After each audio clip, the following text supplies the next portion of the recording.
15-0. 30-0. 40-0. Et hola tout le monde et bienvenue pour la toute première vidéo de la chaîne. Donc on est sur la chaîne LPDC, dont je suis le créateur. Je suis le créateur de, bien sûr, de la chaîne Instagram LPDC, les paris du Corona. Donc je suis par ailleurs, je prends un sticker tennis depuis maintenant plus de 2 ans. Donc je poste mes stories quotidiennement sur Instagram, que ce soit sur tous les tours de l'année. Donc je fais ça de janvier jusqu'à décembre, jusqu'au dernier tour de l'année avec les Masters. Et je trouvais qu'il y avait un petit problème à mettre que des stories sur Instagram parce qu'il n'y a pas vraiment d'explication de pourquoi ce pari-là, pourquoi ce joueur-là, pourquoi pas, alors que ce n'est pas forcément le favori. Donc il y a toujours des explications derrière, il y a toujours des analyses derrière, toujours des visions de match derrière. Et donc c'est pour ça que j'ai décidé maintenant, depuis maintenant plusieurs semaines, de développer cet aspect de vidéo. Ça fait plusieurs semaines que je prépare ce moment-là. C'est bien pour ça que ces derniers temps, je n'ai pas pu tellement trop poster sur Instagram parce que entre le fait de regarder les matchs à l'Open d'Australie et le fait de préparer tout ça, je n'avais pas vraiment le temps de faire des vraies bonnes analyses et j'avais peur de faire des mauvaises analyses. C'est pour ça qu'il n'y a pas eu de story ces derniers temps.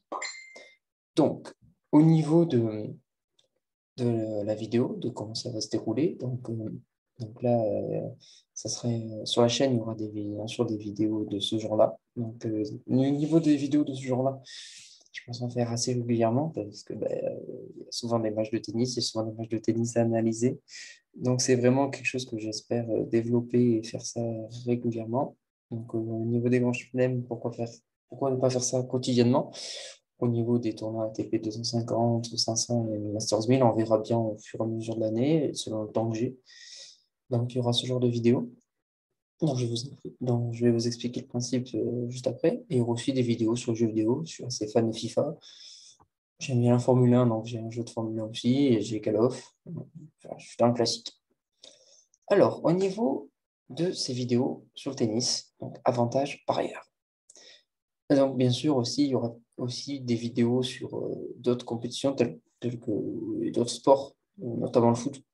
Je suis fan de basket, mais pareil sur basket, c'est quelque chose que je ne comprends pas. J'arrive pas, personnellement.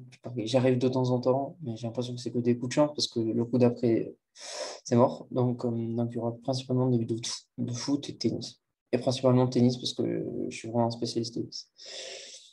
Du coup, lors de ces vidéos tennis, donc, il y aura plusieurs étapes. Il y aura une première étape où on reviendra sur les matchs de la veille, dans le cas de tournoi classique où on joue à des horaires à peu près similaires aux horaires français, ou les matchs de la nuit, quand on est dans des horaires un peu plus tardifs, que ce soit lors de l'Open Australie ou lors de l'US Open. Donc ça sera la première partie des vidéos. Ensuite, il y aura une partie sur les pronos. Donc je prendrai tous les matchs masculins. Alors pourquoi pas les matchs féminins? J'ai eu d'autres problèmes au niveau des paris avec les matchs féminins. C'est pas que j'aime pas parier sur le tennis féminin, c'est que j'arrive pas.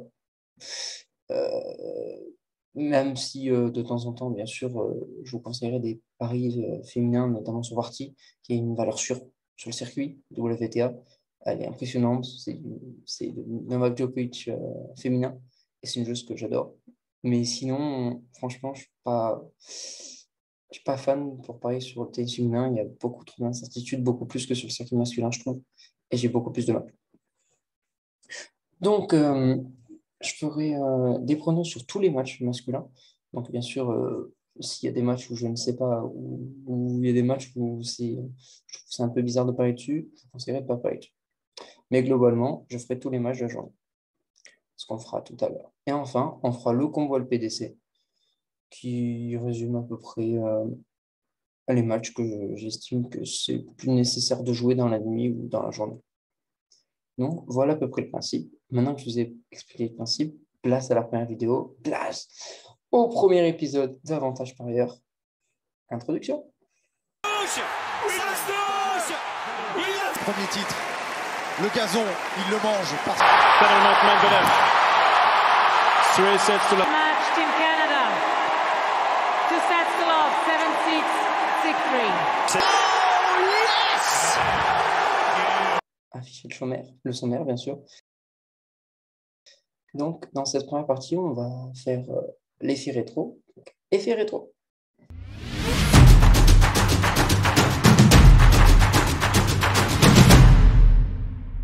Que la nuit dernière, 4 matchs. Sincèrement, 3 bons matchs. Même 4 bons matchs. Parce que même le demi-nord Sinner, même si ça a été un petit peu plus facile pour Sinner, ça a été quand même un bon match de tennis parce que demi-nord, c'est vraiment bien accroché. Mais on va commencer dans l'ordre. Donc, le Silic, Auger-Aliassime. Alors, sincèrement, moi, mon combiné d'hier, c'était Auger-Aliassime et Sinner. Et je me réveille aux alentours des 3-4 heures. Et je commence à regarder le match. Et je vois Silic qui est en train de découper. Mais vraiment, c'était vraiment sévère, qui est en train de détruire Auger-Aliassime. Et durant cette première manche, Silic a vraiment joué parfaitement. C'était impossible de rivaliser face à Silic. C'était comme, je ne sais pas si vous avez vu ce match, Jack Sock face à Zverev à l'US Open. C'était pareil, injouable. Et pendant un set, injouable. Et là, j'ai commencé à cogiter, j'avais peur qu'il nous fasse la même performance que contre Rublev au tour précédent. Mais ça s'est un petit peu calmé. Et dans la deuxième manche, Auger-Aliassime a repris les choses en main.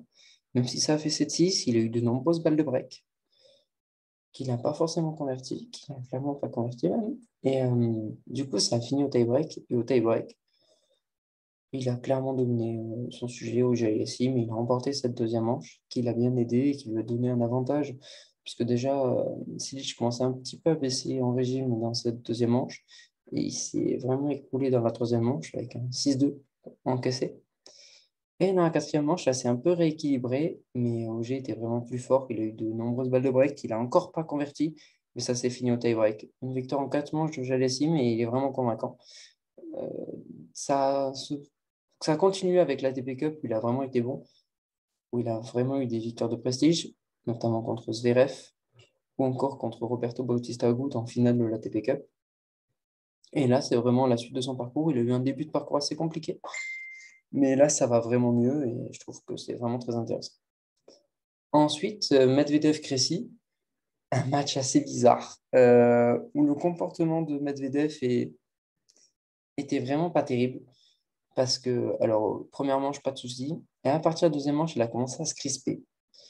Il a commencé à s'agacer sur le court, à s'agacer sur le fait qu'il estimait que Crécy avait vraiment beaucoup de chance de servir sur les lignes. Et il a eu un comportement un petit peu limite sur un court de tennis. Maxime Crécy a fait son match, comparement à Daniil Medvedev, où il est un petit peu sorti de son match, Daniil. Dans le deuxième manche, déjà, ça se voyait, même si dans le tie-break, il a été beaucoup plus fort que Crécy. Mais dans la troisième manche, Crécy, qui l'a réemmené dans un tie-break, a réussi à vraiment à prendre l'avantage sur Daniil Medvedev, alors que Daniil avait le mini-break en poche à 3-2, à 3 points à 2. Et Crécy est revenu à 3-3. Et sur un retour parfait bloqué, il a pris le mini-break à Medvedev. Et après, il a su réussir à tenir son engagement et à gagner cette troisième manche. Enfin, oui. Et après, il y a eu vraiment un doute, peut-être un léger doute, mais la foule a peut-être commencé à croire en l'exploit de Crécy. Mais malheureusement, dès le début de la quatrième manche, on a vu une avalanche de balles de break pour Daniil Medvedev, alors que Crécy avait du mal sur le service du Russe. Et ça s'est confirmé à 5-5, où Daniil a enfin pris le service de Maxime Crécy, après de nombreuses balles de break sauvées par l'Américain. Et ça s'est fini à 7-5 dans la quatrième manche. Ensuite, le match Sinner contre le local de Minor. Un match agréable à regarder avec un très très bon Sinner qui a résisté à un de Minor qui a fait franchement un bon match. Quand on voyait le match de Minor l'an dernier, ça faisait de la peine, alors que là, c'était franchement sympathique à regarder. Une belle victoire pour l'Italien qui va en quart de finale et qui affrontera Stefanos Tsitsipas, qui a eu besoin de 5 sets pour sortir Fritz. Et Fritz, dommage qu'il y ait eu ce match face à Roberto Bautista Agut dans les jambes, parce que franchement, s'il n'avait pas eu ce match, je pense qu'il passait le grec. Ça jouait mieux, parce que Tsitsipas, dans l'échange, que ce soit dans les 3 premières manches, dans l'échange, Fritz était largement supérieur. Dès que l'échange durait, c'est Fritz qui emportait le point. La deuxième manche, je n'ai pas bien compris comment Fritz a pu la perdre, parce que je ne dirais pas qu'il y avait une domination de Fritz, mais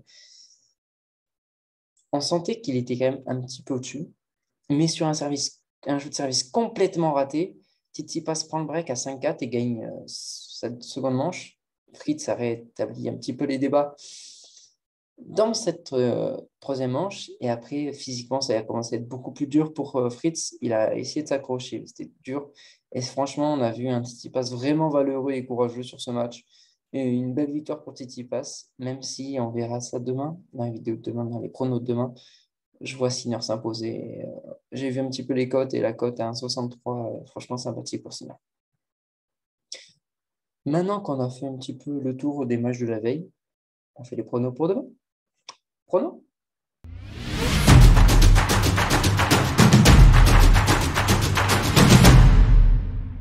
Et nous voici sur Unibet. Donc oui, c'est le site de paris sportif sur lequel je parie moi personnellement. Alors demain, 2 matchs. Donc on a le Nadal Shapovalov et le Gaël Matteo Berrettini. Alors ce Nadal Shapovalov, dommage que la cote de Nadal soit un peu plus élevée, sachant que Chapeau a sorti Zverev, mais bon, pour ceux qui ont vu le match, c'était vraiment un match vraiment moyen de la part de l'Allemand, vraiment un match raté de la part de l'Allemand, il l'a dit lui-même. Chapeau a été sérieux, il aurait pu lâcher des coups, mettre tout dans le filet, ça n'a pas été le cas, il a été sérieux. Après, Rafa. Rafa était impressionnant depuis le début du tournoi. Que ce soit contre Kachanov, même s'il a lâché un set, il a été impressionnant, avec notamment un 6-1 dans la quatrième manche face à Adrian Manarino. Cette première manche, mais d'anthologie. Un tie-break d'une demi-heure, c'était de la folie, des balles de break dans tous les sens, c'était magnifique à voir. Et il a réussi à gagner. En 3-7, après ça a été une boucherie parce que Manarino n'en pouvait plus. Son match face à Karatsev l'avait vraiment touché physiquement. Moi, sincèrement, je vois Nadal s'imposer face aux Canadiens, même si peut-être il y a peut-être une émulsion canadienne avec Auger-Aliassime, avec Shapovalov, avec TP Cup gagné. Je vois mal comment Shapovalov pourrait sortir Rafa. Un Rafa en forme. J'ai peur que Chapeau, la balle, ça va pas faire comme Zverev. Elle va revenir. Et le coup droit de Rafa dans le revers à une main de Shapovalov, ça peut être compliqué. Surtout que l'avantage de Shapovalov d'être gaucher contre Zverev, là, il ne l'aura pas, parce que ce sera un gaucher en face de lui. Même si souvent les confrontations entre Rafa et Chapo, c'est assez serré. Je vois une victoire de Rafa. Je ne m'avance pas sur le nombre de sets, mais je vois une victoire de Rafael Nadal qui va se qualifier pour les demi-finales de l'Open d'Australie. Alors, ce deuxième match qui va opposer notre game national à Matteo Berrettini, qu'est-ce que c'est dur ce match? Parce que j'ai envie d'aller sur Gaël, surtout que la côte est belle. Il a fait des bons matchs, mais lors de ses 3 premiers tours, c'était des adversaires soit qui n'étaient plus en forme, comme c'est le cas de Bublik, soit beaucoup plus faible que lui, c'est le cas de Coria, soit un adversaire qui était et fatigué et qui n'était pas sur sa meilleure surface, Garin. Il y a eu ce match contre Kekmanovic qui était plutôt intéressant parce que c'était vraiment dur, ça jouait bien. Une victoire en 3-7, c'était pas facile de gagner en 3-7 contre ce Kekmanovic-là qui avait, on a tous suivi l'affaire Djokovic, qui avait l'envie de se venger de l'Open d'Australie, ce qu'avait fait l'Open d'Australie, enfin, ce qu'avait fait l'Australie, enfin, surtout les politiques australiens à Novak Djokovic. Après, pour une fois, Gaël, il a l'opportunité de ne pas affronter Djoko. C'est l'opportunité de sa vie de gagner. S'il y a une opportunité de gagner un grand chelem, c'est maintenant. On va se le cacher, c'est maintenant. Après, face à lui, Matteo Berrettini, qui a eu son match dur face à Alcaraz, qui était impressionnant depuis le début du tournoi, Alcaraz. Mais l'Italien a réussi à s'en sortir. avec un super tie-break de folie dans la cinquième et dernière manche. Face à Carreno Busta, il a réussi à enchaîner de manière magistrale en 3-7 en plus. Face à un joueur vraiment costaud et sérieux. J'adore Gaël Monfils, mais j'irai sur Matteo Berrettini sur ce match. Il est tellement fort, l'Italien, que je me vois mal aller sur... Je peux pas aller sur Gaël. Je le vois pas passer. Ça peut être un bon match, mais il peut prendre un set. Mais je vois Berrettini passer. Je peux pas, malheureusement. Et il y a un autre match, moi, qui m'intéresse au niveau des pronos. C'est le match de double. Je ne sais pas si vous avez un petit peu suivi le double, mais il y a une paire de doubles qui m'intéresse beaucoup. C'est la paire Kokkinakis-Kyrgios. Je suis assez fan des deux joueurs en simple. Kokkinakis qui avait fait un tournoi juste avant le tournoi de l'Open d'Australie, impressionnant. Il avait battu Rinderknecht au terme d'une finale vraiment folle. Dommage, parce que, enfin, non, franchement, bravo à lui, tant mieux qu'il ait gagné ce tournoi, mais ça lui a flingué son Open d'Australie où il a perdu dès le premier tour parce qu'il était mort. Mais en double, ils font un parcours magistral. Ils ont sorti la paire numéro 1 mondiale, Metkic Pavic. Puis on fait un match sérieux face à la paire composée par Béar, qui est une paire très sérieuse. Franchement, moi, je vais sur Kokkinakis et Kyrgios pour la folie. Là, si vous allez là-dessus, c'est pour vous amuser. Franchement, ça va être un match kiff. Les 88% de parieurs qui ont misé là-dessus, c'est sûrement pour kiffer. Se lever, passer un super moment de tennis. Parce que c'est de la folie dans les tribunes, ça va être la folie sur le terrain avec du talent partout. Parce que Nick Kyrgios, il est vraiment talentueux. Moi, c'est un joueur que j'adore. Je suis déçu qu'il n'ait pas battu Danil, mais ça aurait pu tourner un poil plus en sa faveur. Ça n'a pas été le cas. Tant pis. Mais j'aimerais voir cette paire gagner le double de l'Open d'Australie. Je trouve que ça serait vraiment beau. Donc, je partirai sur Kokkinakis Kyrgios, mais je vous préviens, c'est vraiment un pur kiff, perso. Je ne le mettrai pas dans mon combi. Je vous montrerai après mon combi de la nuit, mais je le mettrai en simple à côté de mon combi. Maintenant qu'on a vu les pronos de la nuit, c'est parti pour le moment combi, le combi LPDC.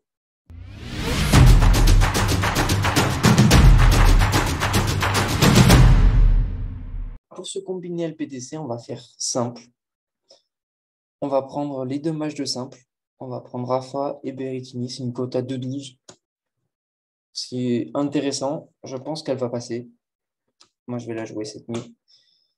Je trouve que c'est, je dirais pas safe, mais je vois mal Gaël sortir Berrettini et je vois pas du tout Shapovalov sortir Rafa. Donc voilà pour le combi. Alors la vidéo touche à sa fin. Cette première vidéo de Avantage Parieur. C'est une vidéo assez introductive et un peu, enfin, je dirais courte entre guillemets, mais parce qu'on arrive en fin d'Open Australie, il n'y a plus autant de matchs qu'avant. J'espère que ce conseil vous plaît. Si vous pensez à des modifications, dites-le moi en commentaire. Bien sûr, si vous voulez suivre les pronos en direct, tout se passe sur ma page Insta. Les paris du Corona, tout est là-dessus. Sur YouTube, on se retrouve dès demain pour la suite des quarts de finale de l'Open Australie. Et je vous laisse et je vous dis à demain. Ciao la team!